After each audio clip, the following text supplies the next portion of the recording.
Welcome to another 50 match summary. Every week I take a deck from the best of one meta that you vote here on YouTube and run 50 matches to give you an honest opinion of how the deck is performing on the best of one ladder. Because I absolutely hate it when content creators make a deck look better than it actually is. So this week, Mono White Humans won the vote, and we've seen this one around for a while. It's definitely not a new archetype. We did get some new changes, though, in Lost Caverns of Ixalan. So this list is running 4 copies of Sanguine Evangelist, which is not a human, but it does do the go wide thing, and it helps pump. So it's 3 cards in 1, gives you a flyer, which has been really relevant against the Deep Cavern Bat in black, and then the Battle Cry makes it so that you can hit for some absurd amount of damage. Especially when you've got like a Mishra's Foundry that you can bring into play as well. The Knight Errant of Eos, you can get so many creatures out so quickly with this deck. It's kind of like Boros Tokens, but you're not doing quite as much of that go wide board pump strategy, and you're ditching the red for more consistency in your mana. And we've got Warden of the Inner Sky, which is another Lost Caverns of Ixalan card, and this one is a 1/2 that can tap 3 untapped artifacts or creatures you control to put a +1/+1 counter on it, which can be really nice because cards like your Thalia and your Coppercoat Vanguard, you don't usually want to attack in with these because if they die, then you lose the protection that they give, preventing your opponent's spells. So these tend to be pretty good targets for tapping with Warden in the matchups where you're not able to actually push in your damage. And we've got Brutal Cathar and Ossification is the removal for the deck. Knight Errant of Eos, which allows you, if you convoke with 3, or you can convoke with 5 creatures, but if you do it with at least 3, then you can hit your entire deck. If you do it with 5, then you can loop Knight Errants of Eos, and is a really good little payoff for going wide. You definitely look to want to start things off on turn 1 in this deck with a Recruitment Officer or a Hopeful Initiate or the Warden of the Inner Sky, and then being able to just give everything +1/+0. Sanguine Evangelist gives you a Battle Cry, so +1/+0 to all of your other creatures, and then it's also 3 cards in 1, which really helps you cast your Knight Errants of Eos. Adeline is an absolute beating against mono red, and there's been a kind of a rock paper scissors in best of one where mono red is very prevalent, mono white defeats mono red, and then like soldiers used to beat mono white. I think that now you're kind of looking like Azorius Control is a tough matchup for this one. Anything that has the board wipes like Domain, if you spend all of these resources into getting your Knight Errant of Eos out and everything, it can be a little difficult for this deck to rebuild compared to the Boros Tokens deck in red-white. But we'll see. And then there's also the Mishra's Foundry, which gives you an additional attacker that you can pump with the Sanguine Evangelist to make into a 3/2 attacker. And then we've got 2 Agonjos, which has been really nice for eliminating the 4 toughness of like Rafine or other Adelines, a celebrating Godric in mono red. So with that, I'll show you my favorite matches from the 50, and at the end go over a match summary of how it went. So enjoy. And if you every Sunday I do a meta review, so tomorrow I will be covering what I think about the best decks in best of 1 and in best of 3. And I'll be putting up another poll. So if you have an archetype that you want me to cover, look for the poll here on YouTube. All right, our opponent is going first, so we're on the draw, but we have a turn 1, and then we can do Ossification or Recruitment Officer on turn 2, and then Evangelist on turn 3. This looks pretty good. Red Greenland. Maybe we're up against the Gruul Combat Tricks. Yeah, it looks like it's Gruul Combat Tricks. There was a pause there. That's probably for Giant Growth. Yeah, so Picnic Ruiner. We're going to want to just go with Ossification on the Picnic Ruiner. Anything to slow this deck down is good. Because Giant Growth on a Picnic Ruiner is 10/10 double strike and very painful. And doesn't look like they have another creature, which is pretty common for that deck. There's as one of the downsides with the deck is that you can just miss having creatures to play. So, and then we've got Agonjo here, which should be pretty nice if they play like a Cacophony Scamp or the 4/3 haste. Oh, play with fire. We still get 2 1/1s out of that. That's pretty nice. Interesting playing with... Okay, so the list I was thinking of didn't play with fire. Okay, giant growth with a Gonjo is awkward. Maybe they use it? Ah, maybe they use it here. If they use it here to block the recruitment officer, that's good for us. Alright, so I'm going to hope that they don't have trample, and I'm just going to go with another Sanguine Evangelist and a chump blocker. We could also just let it happen and see if with 3 cards, if they're able to actually get to 10. They would need 3 combat tricks to do it. Let's see. So this hits for 2, 4, 6, 8, 11 if I block. With Mishra's Foundry, that's lethal. So we can afford to block. All right, so they did get trample. It's kind of a bit of a gulp moment.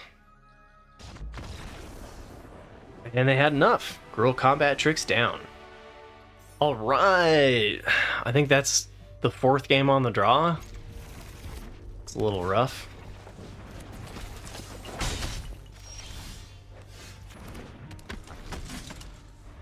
How do we beat mono red here?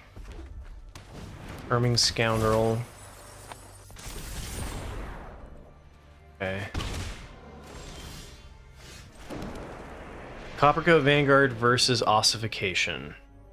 I think I just want to make Adeline bigger and protect Adeline with the Coppercoat Vanguard.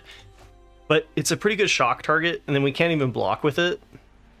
So I'm probably supposed to just remove their threat with the Swift Spear, and then go for Adeline next turn. And I'm not attacking here, even though I'm unlikely to block. We just want to slow their clock down as much as possible. Okay. Now I feel like I can attack to get the 1/1.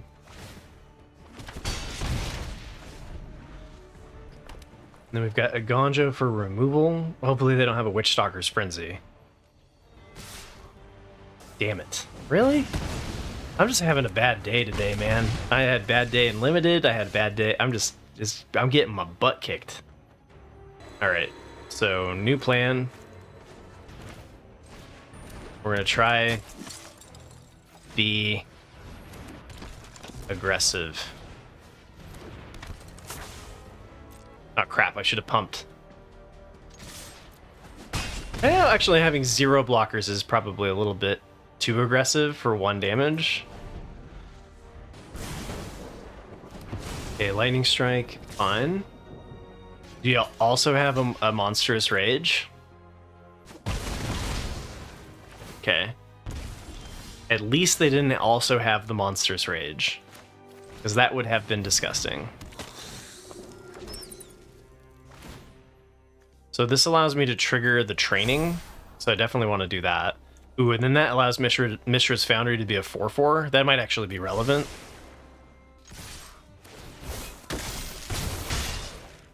Okay.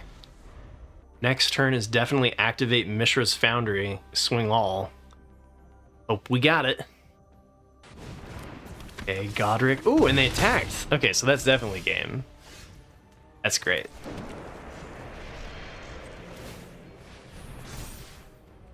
Yeah, GG. Finally on the play. Let's go. Oh man. Sometimes, you know, everybody who's played the ladder knows that feeling of getting like 10 games in a row on the draw. It's always a test of patience. This is a pretty straightforward strategy for us. We play Coppercoat Vanguard, and then we're going to play Adeline. No interaction. Just curve out.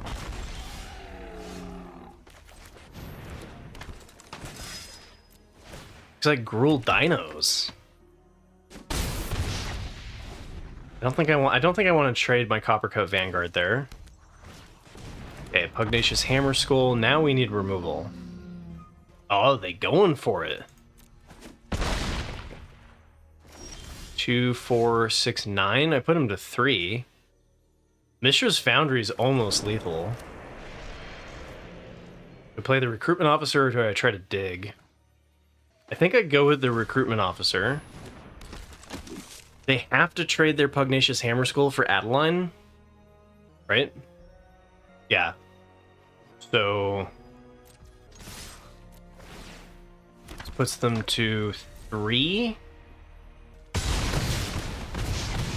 We've got a pretty wide board, especially with Mishra's Foundry next turn. So, okay.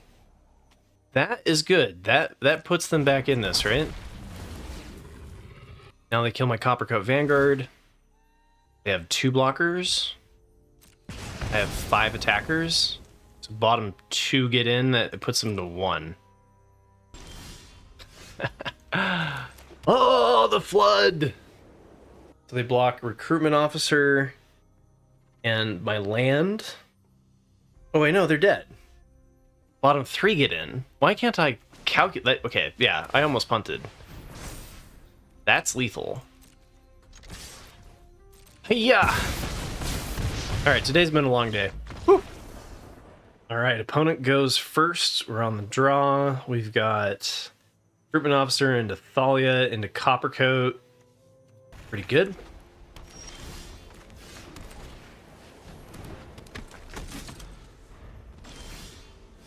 All right, white, blue. Oh, should have attacked first there. Just in case they had like a get lost and they wanted to use it on a, like it just shot the recruitment officer in response. Let's see if we can get a win against this damn Azorius Control deck, because this has been a tough matchup and I've come up against it a fair amount.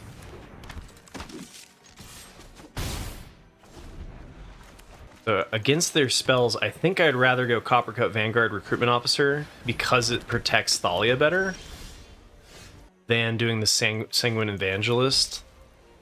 Yeah, and then protect the Thalia. Don't offer them the trade on the Recruitment Officer. Stay wide. Here we go. Here we go. This deck is brutal, man. So many Wraths. Okay, so can we rebuild? If they have one more Wrath, I'm just throwing in the towel, man. Okay, at least they didn't throw a Wrath down there. Maybe I need to play it out a little bit slower. This protects against Sunfall. This is a stronger attack. 4 cards remain. They've already had 1 Wrath. Should have played it pre-combat in case they had Wandering Emperor. Damn it. Okay, that was a punt on my part. I've learned much during my travels. Keep watch for intruders. All right, let's see. I'm just gonna go like I'm going for it. We're gonna play out the Sanguine Evangelist, and if they Sunfall me, I'm gonna scoop.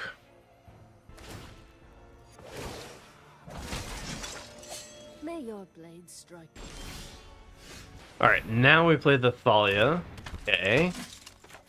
And the Brutal Cathar to remove the token.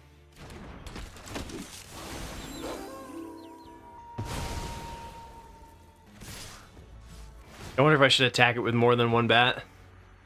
Because here they can, like, get lost bat. Well, not anymore.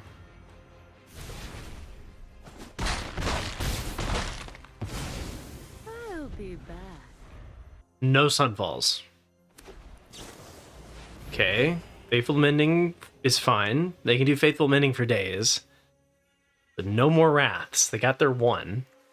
And I wonder if instead of ossification, Get Lost would work better, because then we'd have the pointed removal, but we'd be able to hit the temporary lockdowns and get back all of our stuff.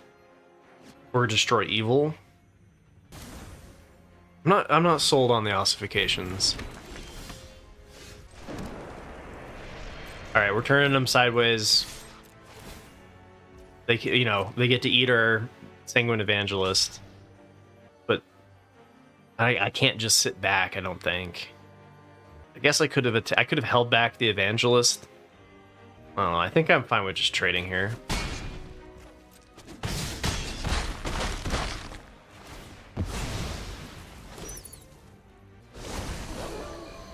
Okay. No Sunfalls, please. No Sunfalls. Pushing in for 11 damage. It's okay. They are digging through their deck. They are almost halfway through. This Thalia has been taxing them to high hell. Okay, Sunset Revelry. Nice. So they just keep pumping those out.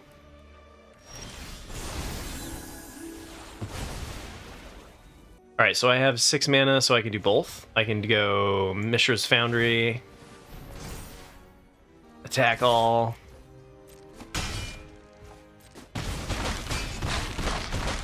Now, do I hold the Sanguine Evangelist here? Or if they have the Wrath? I think they would have already played it. So it depends on if they hit their last card there off the top is a Wrath. And there's a fair amount. But like, am I really going to try to grind it out with the Mishra's Foundry and the Sanguine Evangelist? Say have at you. Okay, that's not a Wrath. And now they can't hit Depop unless they go land and a Wrath. So we got him!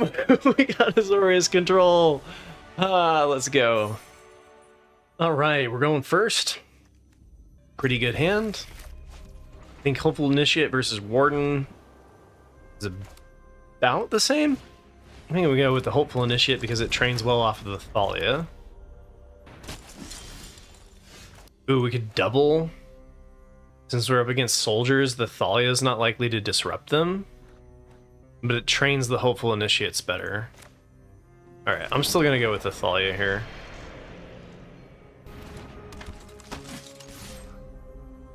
Who knows, maybe they're running Get Lost or something. Regal Bunnycorn, okay. Okay. Hopeful Initiate trades 1-for-1 with either. Thalia is going to be a 3-1, so I don't think we need a Brutal Cathar here. I think we just go Coppercoat Vanguard, pre-combat, attack.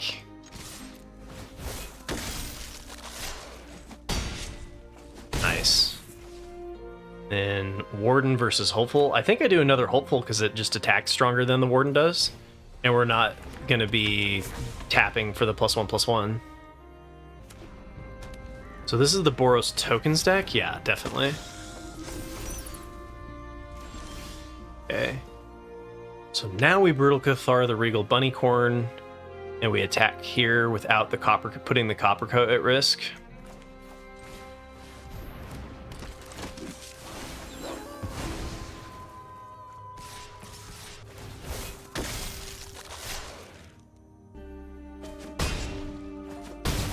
Okay, they go to 4. Like that. We can activate Mishra's Foundry. We could also play Sanguine of our own. Okay, that gives them a lot of chump blockers. That gives them a big chump blocker. Okay. Quick maths. If I have 6 attackers, I get 1 thing through. So the bottom one we get through that deals 2 damage, so we don't have it. Sanguine Evangelist, maybe we've got it. Hopefully they don't play the Recruiter.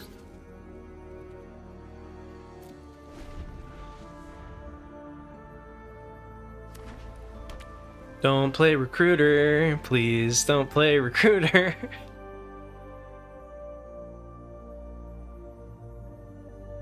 Because then I think tapping Mishra's Foundry and attacking is lethal.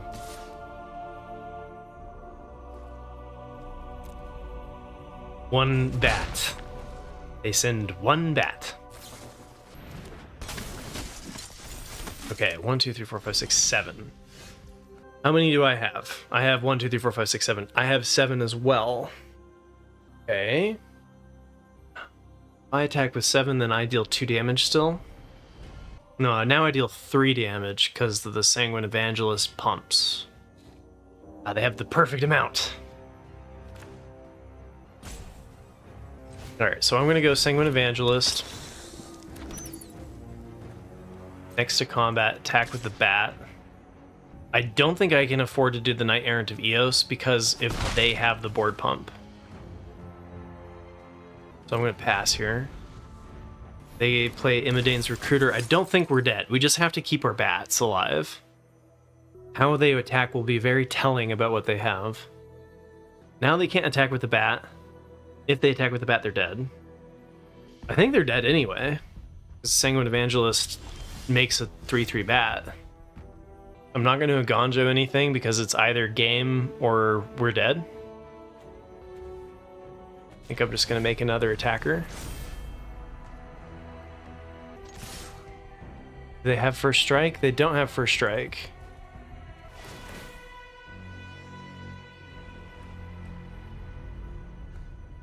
Okay, so unless I miss something, they should be dead here to the bat token in the air.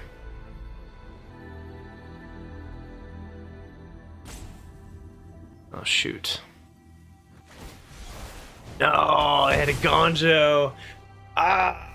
Okay, so they're not dead. And oh no, the massacre, man. The massacre. They're gonna get Regal Bunnycorn back. I think I just lost. Why are they double blocking this? I don't understand why they're double blocking. That means the Regal Bunnycorn's gonna die though, right? Because they lose so much stuff that it's gonna not have enough life. Oh, they just misclicked. They meant to block the other Sanguine Evangelist and they double blocked the other one. Hey, we'll take that. We'll take that. But yeah, this was just gonna die anyway, so they weren't gonna have a board. So I think we win either way. All right, we've got the play. We've got Warden into Thalia, into Sanguine Evangelist, into Knight Errant Vios. It's a plan. It's a strategy. It's a vibe.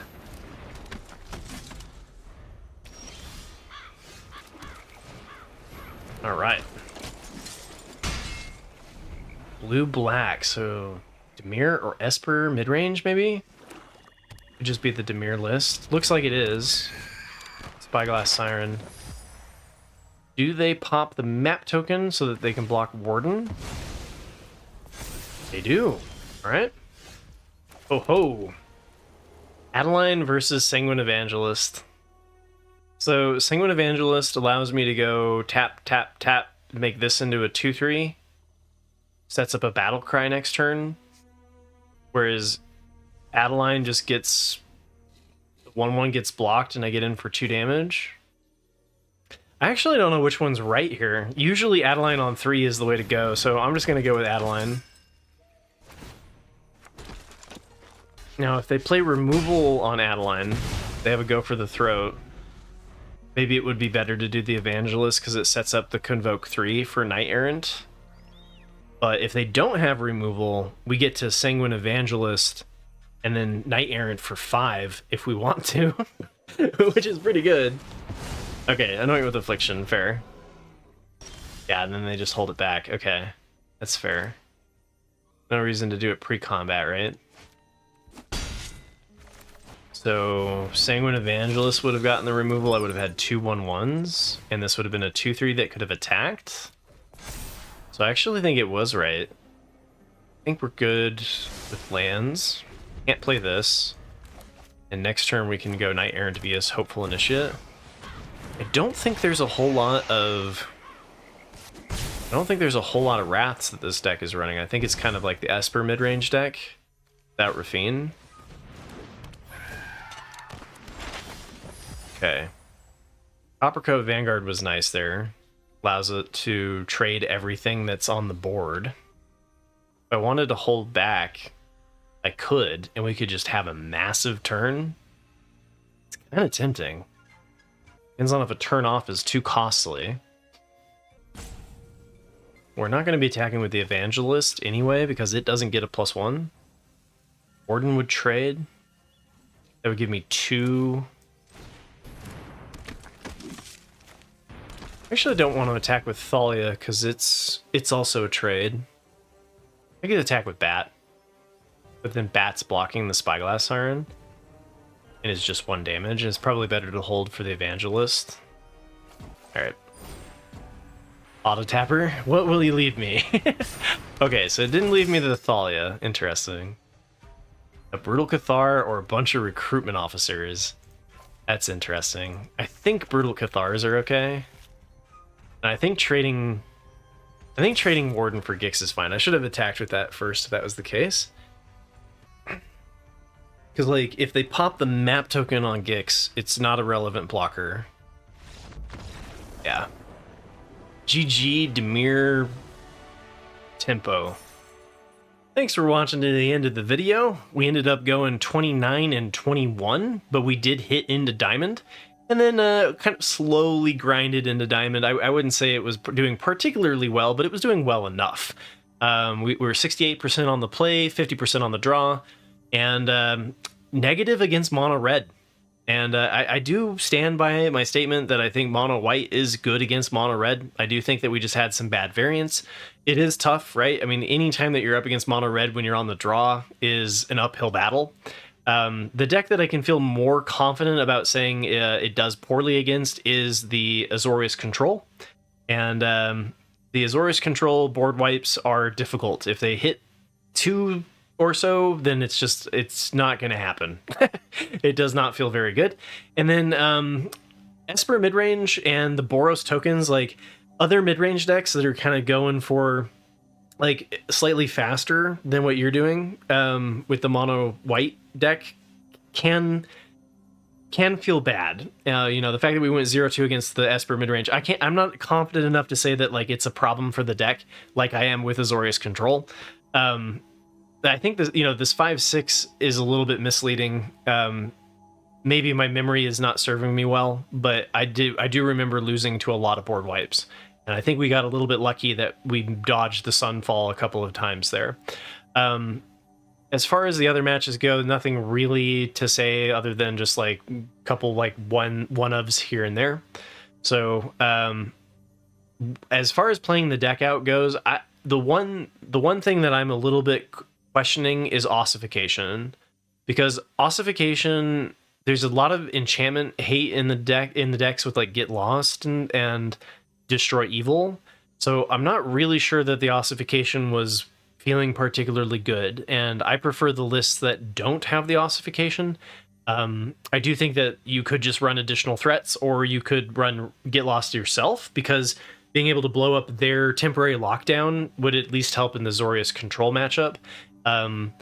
It's possible that they were bringing this in against mono red, because mono red has the ability to disrupt your Brutal Cathars, but not to destroy your ossifications.